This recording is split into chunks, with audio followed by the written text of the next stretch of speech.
Welcome to SS tutorial.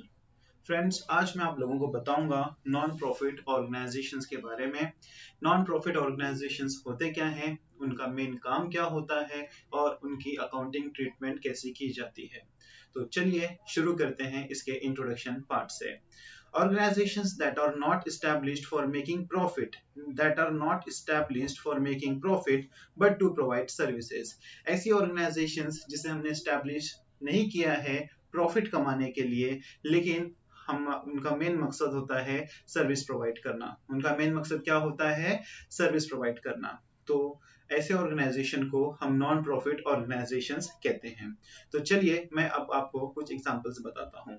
कोई भी educational institutions, जैसे कि कोई कॉलेज हो गया, बराबर कोई स्कूल हो गया, तो ये जो एजुकेशनल इंस्टीट्यूशंस होते हैं ये सर्विस प्रोवाइड करने के लिए स्टैब्लिश किए जाते हैं। तो ये नॉन प्रॉफिट ऑर्गेनाइजेशंस में आते हैं। लाइब्रेरीज हो गई, आपने देखा होगा अक्सर कि लाइब्रेरीज वगैरह अवेलेबल्स होती हैं जहाँ पे हम सब जाके पढ़ाई करते हैं, तो वो भी आपके नॉन प्रॉफिट ऑर्गेनाइजेशंस में आते हैं। कोई भी जिम खाना हो गया, कोई भी स्पोर्ट्स क्लब हो गया, कोई भी अनाथ आश्रम्स हो गए, कोई भी संस्था हो गई, ये सब सारी चीजें, ये सारी चीजें नॉन प्रॉफिट ऑर्गेनाइजेशंस में आती हैं, जिन्हें हम नॉट फॉर प्रॉफिट कंसर्न भी कहते हैं। क्लियर होगी बात? तो मेरे ख्याल से इंट्रोडक्शन पढ़ लेने से आपको समझ में आ गया होगा कि नॉन प्रॉफिट ऑर्गेनाइजेशन या फिर नॉट फॉर प्रॉफिट कंसर्न किसे कहते हैं। ठीक है, तो अब मैं आपको बताता हूं उसके अकाउंटिंग ट्रीटमेंट के बारे में कि अकाउंटिंग ट्रीटमेंट किसी नॉन प्रॉफिट ऑर्गेनाइजेशन का कैसे किया जाता है। अकाउंटिंग ट्रीटमेंट का मतलब फ्रेंड कि आपको क्वेश्चन में क्या अवेलेबल रहेगा और आपको सोल्यूशन में क्या प्रिपेयर करना है। तो आपको अक्सर क्वेश्चन में दिया रहेगा कि opening balance sheet, what will be given in the question. So आपको ये दिया रहेगा एक ओपनिंग बैलेंस शीट, आपको दिया रहेगा रिसिप्ट्स एंड पेमेंट अकाउंट, और आपको दिए रहेंगे एडजस्टमेंट्स। क्या दिए रहेंगे? एडजस्टमेंट्स आपको दिए रहेंगे, बराबर है। तो ये जो ओपनिंग बैलेंस शीट होती है फ्रेंड्स, ये हर एक क्वेश्चन में अवेलेबल नहीं होती है। ये कभी कभार किसी क्वेश्चन में आ जाती है, और ये आती है तो हमें बहुत ही टेंशन देती है। तो इसका ट्रीटमेंट कैसे करना है ये भी मैं आपको आने वाले वीडियोस लेक्चर में बताऊंगा, लेकिन फिलहाल के लिए मैंने इसे यहाँ पे नोट डाउन करके रखा है क्योंकि ये बहुत ही इंपॉर्टेंट रोल प्ले करती है। तो ओपनिंग बैलेंस शीट आपको क्वेश्चन में दिया रहेगा, रिसिप्ट्स एंड पेमेंट अकाउंट भी आपको दिया रहेगा, और आपको एडजस्टमेंट्स दिए रहेंगे। ठीक है, तो आपको सोल्यूशन में क्या प्रिपेयर करना है? आपको सोल्यूशन में प्रिपेयर करना है सिर्फ दो अकाउंट। आपको सोल्यूशन में प्रिपेयर करना है, एक अकाउंट प्रिपेयर करना है जिसका नाम है इनकम एंड एक्सपेंडिचर अकाउंट, और आपको दूसरा अकाउंट प्रिपेयर करना है जिसका नाम है बैलेंस शीट। क्या है? Balance sheet. ठीक है, अब मैं आपको बताता हूं कि इनकम एंड एक्सपेंडिचर अकाउंट में आप क्या लिखेंगे एंड बैलेंस शीट में आप क्या लिखेंगे। फ्रेंड, तो ये आपका इनकम एंड एक्सपेंडिचर अकाउंट है, income and expenditure account. Okay, so ये इनकम एंड एक्सपेंडिचर आप जो प्रिपेयर करेंगे, आपको इनकम साइड में आपको इनकम साइड में आपको इनकम साइड में सारे सारे के सारे रिसिप्ट्स लिखना है, और एक्सपेंडिचर साइड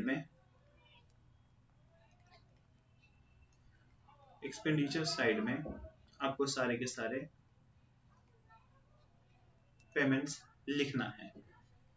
सारे के सारे पेमेंट्स लिखना है और सारे के सारे रिसिप्ट लिखना है। इसका मतलब ये नहीं फ्रेंड कि अगर एनपीओ ने अगर लोन लिया है तो वो लोन आप इनकम साइड में नहीं लिखेंगे। आप वो लोन इनकम साइड में नहीं लिखेंगे। वो लोन को आप कहाँ लिखेंगे? वो लोन को आप लिखेंगे लायबिलिटी साइड में। ये बात आप क्लियर कर लीजिए कि इनकम साइड में आप सारी की सारी रिसिप्ट्स तो मैंने लिखने के लिए कहा है, लेकिन वो कौन से रिसिप्ट्स लिखना है? जो आपकी सिर्फ इनकम होगी। अगर आपने लोन लिया है तो वो लोन आपके लिए इनकम नहीं होती है, तो लोन अगर है तो वो लोन को आपको लायबिलिटी में लिखना है। और मैं सारे के सारे पेमेंट्स जो होते हैं जो तो उसे हमें लिखना है एक्सपेंडिचर साइड में। सारे के सारे पेमेंट्स का मतलब ये नहीं फ्रेंड्स कि अगर आपने कोई असेट खरीदा है, मतलब आपने इन द सेंस अगर किसी एनपीओ ने असेट्स को परचेस किया है तो असेट्स को आपको लिखना होगा बैलेंस शीट में। कहां लिखना होगा? असेट्स को आपको लिखना होगा बैलेंस शीट के असेट साइड में लिखना होगा, ना ही आपको पेमेंट साइड में लिखना होगा। क्लियर हो गई बात? ये बात समझ में आ गया? तो सारे के सारे जो एक्सपेंडिचर्स होते हैं तो वो सारे के सारे एक्सपेंडिचर्स में मतलब आप सारे के सारे पेमेंट्स नहीं लिखेंगे। कुछ पेमेंट्स अगर आपने असेट्स परचेस करने के लिए किया है तो उसको आप बैलेंस शीट में लिखेंगे, और सारी की सारी जो रिसिप्ट साइड होती है वो सारी की सारी रिसिप्ट साइड आप इनकम में नहीं लिखेंगे। अगर आपने कुछ लोन वगैरह लिया है तो आप उसे लायबिलिटी साइड में लिखेंगे। तो ये मेरे ख्याल से आपको क्लियर हो गया होगा कि इनकम एंड एक्सपेंडिचर अकाउंट में आपको क्या लिखना होता है। ठीक है, तो चलिए अब मैं आपको आगे लेके चलता हूं एनपीओ में, और आपको मैं एनपीओ के सबसे इंपॉर्टेंट टर्म्स के बारे में बताता हूं। एनपीओ के सबसे इंपॉर्टेंट टर्म्स के बारे में आपको बताता हूं। तो सबसे पहले मैं बात करता हूं डोनेशंस के बारे में। डोनेशंस, देखिए एनपीओ है, अगर कोई संस्था है, कोई अनाथ आश्रम है, कोई चैरिटेबल ट्रस्ट है, या फिर कोई स्पोर्ट्स क्लब है, कोई जिम खाना है, कोई लाइब्रेरी है, कोई स्कूल है, तो हर किसी को जो डोनेशंस मिलते हैं, हर किसी को क्या मिलता है? डोनेशंस मिलता है। जो रिच पब्लिक होती है या जो रिच पीपल्स होते हैं वो लोग क्या करते हैं? डोनेशन देते हैं, बराबर है। तो अब मैं एनपीओ के पॉइंट ऑफ व्यू से कह रहा हूं आपको, तो एनपीओ के पॉइंट ऑफ व्यू से आप जरा सोचिए, ठीक है। सो अगर किसी एनपीओ को डोनेशन मिला, अगर किसी एनपीओ को डोनेशन मिला, अगर उस बंदे ने, जिस बंदे ने, से मान लेते हैं एग्जांपल के तौर पे मिस्टर एक्स, तो ये मिस्टर एक्स है, इन्होंने 50,000 रुपीज का, कितने का? 50,000 रुपीज का इन्होंने डोनेशन दिया है। तो अब एग्जांपल के तौर पे एनपीओ के लिए मैं ले लेता हूं कोई एक स्कूल ले लेता हूं। अगर स्कूल को डोनेशन उन्होंने दिया है, और डोनेशन देते समय उन्होंने कुछ नहीं कहा कि इस 50,000 रुपए का स्कूल को कहाँ पे इस्तेमाल करना है, उन्होंने कुछ नहीं कहा कि इस 50,000 रुपए का स्कूल को कहाँ पे इस्तेमाल करना है, तो स्कूल को ये डोनेशन ऐसे ही मिल गया। मतलब इन द सेंस ऐसे मिल गया, मतलब उन्होंने कुछ स्पेसिफाई नहीं किया था कि इस 50,000 को कहाँ पे इस्तेमाल करना है। तो फिर ये डोनेशन को हम कहेंगे नॉर्मल डोनेशन। क्या कहेंगे हम इसे? नॉर्मल डोनेशन, ठीक है। और अगर मान लीजिए कि मिस्टर एक्स ने 50,000 रुपए देते समय कुछ स्पेसिफिकेशन लगा दिया, इन द सेंस उन्होंने कहा कि भाई ये जो 50,000 रुपए हैं, ये 50,000 रुपए से आप सारे के सारे स्कूल के क्लासरूम में न्यू बोर्ड लगा देंगे। क्या लगा देंगे? न्यू बोर्ड्स लगा देंगे। तो यहाँ पे उन्होंने एक स्पेसिफिकेशन क्या लगा दिया? उन्होंने एक स्पेसिफिकेशन लगा दिया कि यहाँ पे इस 50,000 रुपए का इस्तेमाल सिर्फ और सिर्फ न्यू बोर्ड्स परचेस करने के लिए होना चाहिए। तो अब इन दोनों केस में, अब इस केस में, नॉर्मल केस में आप डोनेशन को इनकम साइड में लिखेंगे, लेकिन आपको अगर डोनेशन मिला है और वहां पे कोई स्पेसिफिकेशन दिया गया है तो वहां पे डोनेशन को आप लायबिलिटी साइड में लिखेंगे। कहां पे लिखेंगे आप? लायबिलिटी साइड में लिखेंगे। तो मेरे ख्याल से डोनेशन आपको अच्छी तरीके से क्लियर हो गया होगा कि अगर आपको कोई नॉर्मल डोनेशन मिलता है तो उसे आपको लिखना है इनकम साइड में, और अगर आपको कोई स्पेसिफिक डोनेशन मिलता है तो उसे लिखना है आपको लायबिलिटी साइड में। क्लियर? तो चलिए अब मैं आपको बताता हूं एंट्रेंस फीस के बारे में। एंट्रेंस फीस को हम कहते हैं एडमिशन फीस। मतलब आपको अगर कोई स्कूल में एडमिशन लेना है तो वहां पे आपको एडमिशन फॉर्म भरना होगा, और उस एडमिशन फॉर्म के साथ में कुछ फीस भी भरनी होगी, तो उसे हम कहते हैं एंट्रेंस फीस। सो कोई भी एंट्रेंस फीस किसी भी एनपीओ के लिए, यहाँ पे मैंने एग्जांपल लिया है स्कूल, तो उसके लिए वो क्या हो जाती है? इनकम हो जाती है, क्योंकि बहुत सारे हर साल नए नए बच्चे आएंगे और हर साल वो एडमिशन फॉर्म भरेंगे, तो उससे एंट्रेंस फीस स्कूल को मिलते जाएगी। तो एंट्रेंस फीस यहाँ पे हो जाती है इनकम, तो आपको एंट्रेंस फीस लिखना है इनकम साइड में। Clear friends? तो ये मेरे ख्याल से आपको डोनेशन और इंटरेस्ट फीस क्लियर हो गया होगा। अब मैं आपको बताता हूँ लेगेसी के बारे में। तो लेगेसी के पॉइंट को समझने के लिए मुझे वापस से एक छोटा सा एग्जांपल लेना पड़ेगा। तो मान लेते हैं ये है मिस्टर वाई। ये कौन है? Mister Y.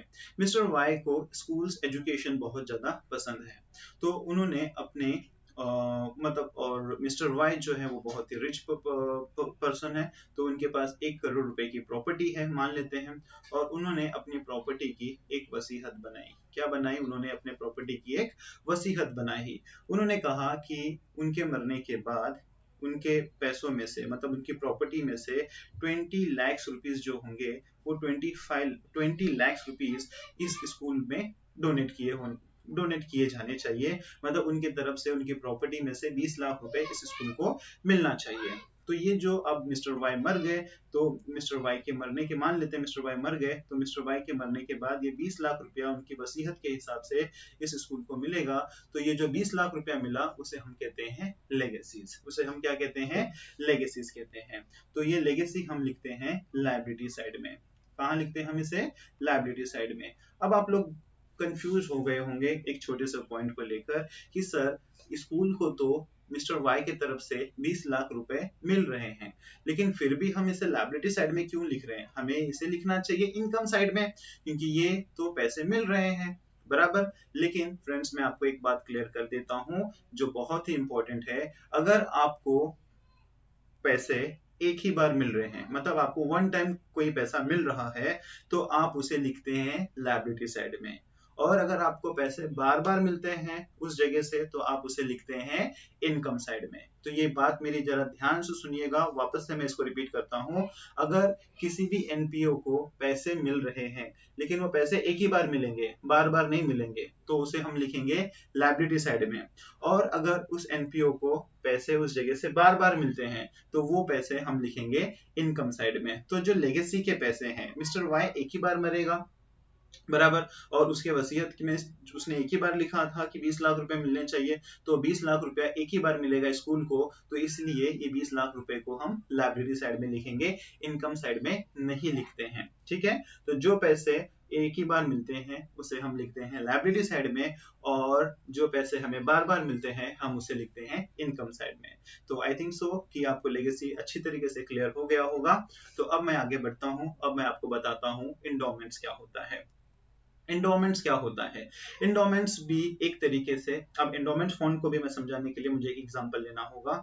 तो ये मान लेते हैं ये है मिस्टर जेड, ये क्या है मिस्टर जेड। तो मिस्टर जेड को भी बहुत ही ज्यादा पसंद है एजुकेशन, तो मिस्टर जेड ने क्या किया, मिस्टर जेड ने स्कूल को 25 लाख रुपीस दे दिए। कितने दे दिए, 25 लाख रुपीस दे दिए।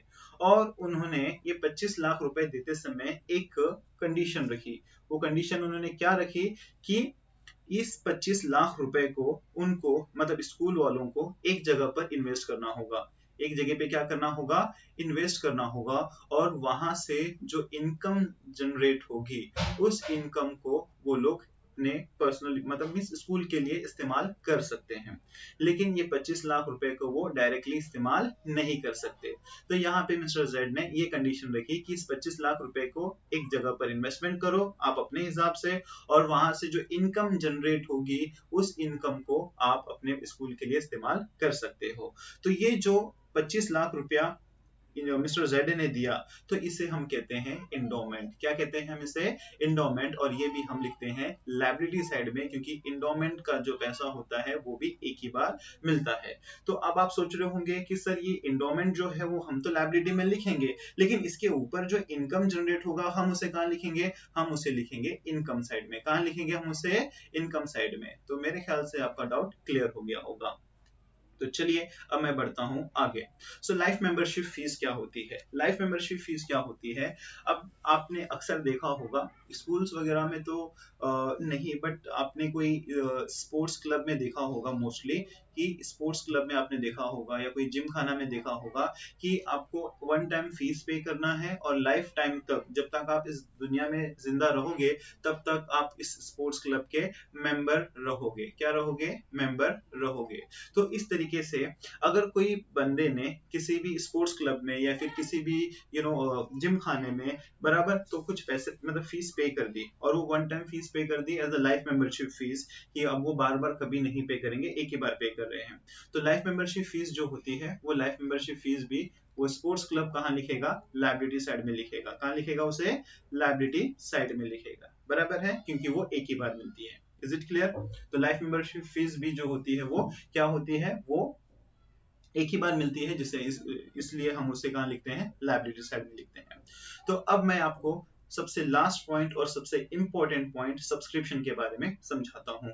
सब्सक्रिप्शन क्या होता है, सब्सक्रिप्शन फ्रेंड्स क्या होता है कि कोई भी एनपीओ को, जैसे मैंने ये पूरा एग्जांपल समझाया था स्कूल को लेकर, तो स्कूल को लेकर ही मैं ये सब्सक्रिप्शन का पॉइंट आपको समझाता हूँ कि अभी कोई भी स्कूल को आप हमेशा फीस पे करोगे। आप इन द सेंस मतलब जो स्टूडेंट्स हैं, जो पेरेंट्स है, वो क्या पे करेंगे? फीस पे करेंगे। तो जो फीस है वो उस स्कूल को बार बार मिलते जाएगी, बराबर है। तो वो फीस को हम कहते हैं सब्सक्रिप्शन। क्या कहते हैं? सब्सक्रिप्शन। तो सब्सक्रिप्शन जो होती है वो एनपीओ को मिलती है। एनपीओ के लिए ये इनकम है।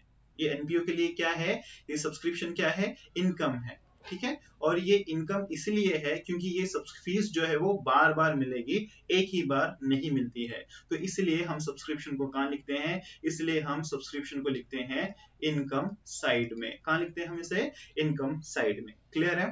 तो सब्सक्रिप्शन जो है वो बहुत ही इंपॉर्टेंट है। मैं बस यहाँ पर ये बता रहा हूँ कि सब्सक्रिप्शन होता क्या है। सब्सक्रिप्शन फीस होती है जो एनपीओ को मिलती है उसके मेंबर्स की तरफ से, लेकिन इसका कैलकुलेशन करना बहुत ही अच्छा है, बहुत ही इंपॉर्टेंट है और बहुत ही ट्रिकी भी है। तो मैं अपने नेक्स्ट वीडियो लेक्चर में इसके ऊपर एक वीडियो लेक्चर सेपरेट बनाऊंगा सब्सक्रिप्शन के ऊपर, कि सब्सक्रिप्शन का अकाउंटिंग ट्रीटमेंट मींस किस तरीके से इसके ऊपर कैलकुलेशन किया जाता है। Okay, so I think so जो इंपॉर्टेंट पॉइंट्स है एनपीओ के वो आपको क्लियर हो गए होंगे कि डोनेशन क्या होता है, फिर आप डोनेशन क्या होता है, एंट्रेंस फीस क्या होता है, लेगेसी क्या होती है, इंडोमेंट्स क्या होते हैं, लाइफ मेंबरशिप फीस क्या होता है, सब्सक्रिप्शन क्या होता है। क्लियर है? तो अगर आपको इस वीडियो लेक्चर से अगर कुछ भी सीखने के लिए कुछ भी नया सीखने को मिलता है तो प्लीज वीडियो को लाइक कीजिए, सब्सक्राइब कीजिए एंड अपने फ्रेंड्स सर्कल में शेयर कीजिए।